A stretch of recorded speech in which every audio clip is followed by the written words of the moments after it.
Greeting once again to the Church Business Administration course here at Southeastern University. This is your instructor, Dr. Larry Asplund, coming to you one last time.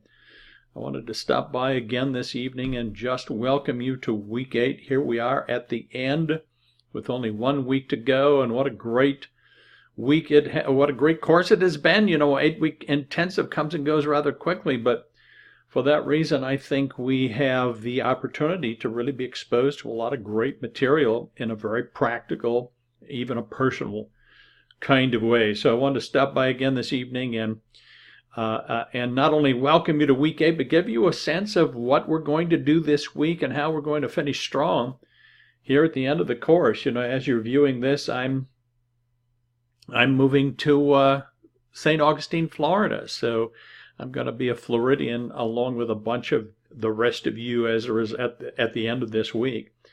My parents, my daughter and her family, I have nieces and nephews, a sister-in-law, lots of family and friends that live in Florida. So I've been telling the folks here in Georgia, you know, Georgia has gotten too cold for me, so I've decided to move to Florida. So I'm looking forward to it. It's going to be, an adventure for me, but I think as a result, I may see some of you down in Lakeland.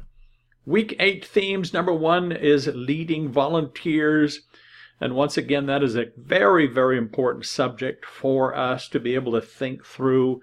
It's a constant challenge when it comes to the local church and church leadership and administration and so forth. And then the second theme is staffing ministry. So obviously the whole issue of church staff is so important, and we're just touching on it in this class. But I think there's some great material for us in week 8. Week 8 reading, first of all, you want to review the Resourcing the Kingdom presentation by Dr.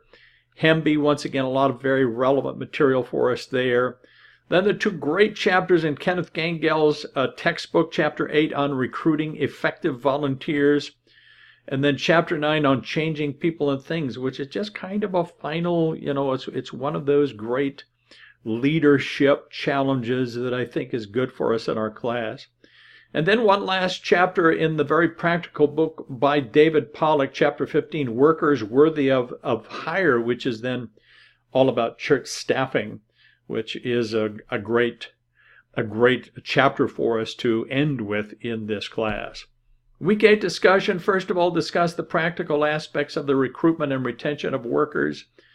I'm sure some of you at the very least have been recruited, and in some cases have done some recruitment, and to be able to think through that in a helpful way is great for us in this class.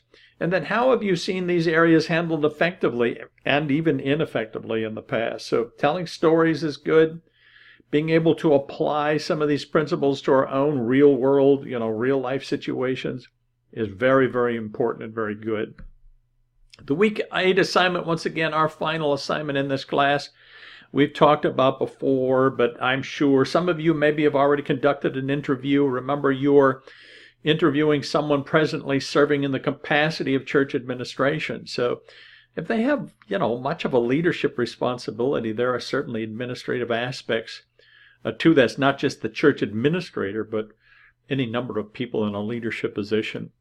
Remember that your questions are to be constructed based upon the learnings in this course. So your specific questions, frankly, are very important, and they're going to be important to the grade that you receive for this assignment. You're to do a 1-hour face-to-face interview. If you can't do face-to-face, do it by Skype. Even do it by phone. Don't do it by email, because it needs to be interactive so that you have the opportunity to ask follow-up and probing questions and so forth for it to be a good interview. You're going to then write a 6 to 8 page report, double-spaced. Your syllabus specifies 12-point Times Roman font, a 1-inch margin, just common sense kinds of things for a report. Include the date, include the time and the length of your interview, include the title of the person interviewed. You do not need to include their name. And then, of course, your specific questions, which you will report in your report, word for word, and the substance of the answers given. And so I know this is going to be a learning experience for you, hopefully very enjoyable. I think it will bring together the various issues that we have discussed and worked on together in this class in a way that's personal and practical and relevant to you as well. So, some people see a difference between administration and leadership. I myself, not so much. I've served in both, what people would consider both capacities, but I don't know that if you're a leader and you don't have fairly good administrative skills, I think it's going to be difficult for you. If you're an administrator and you don't see the need to provide wise leadership, I think you will be less effective. Combining the two, I think, is always the most productive possibility for us as leaders, no matter what our context is.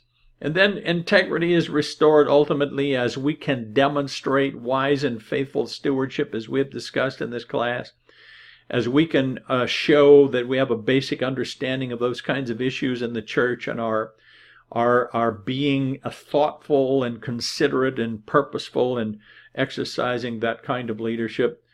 It results in integrity. It results in trust. It results in effective leadership overall. So what an important class this has been. What a great opportunity to learn together and work together. Once again, please let me know if, life has happened and you hit a major traffic bump in the road and feel like you've got behind. Please, let's talk together about it. I would love for you to learn, certainly, what we've been working on together, but I'm committed to your success, your academic success as well. So God bless you, everybody. It's just been a privilege and an honor to share this time with you. I pray that the Lord's presence will rest upon you. He will give you wisdom and grace as you go forward in your leadership opportunity. Just have a wonderful end of the course.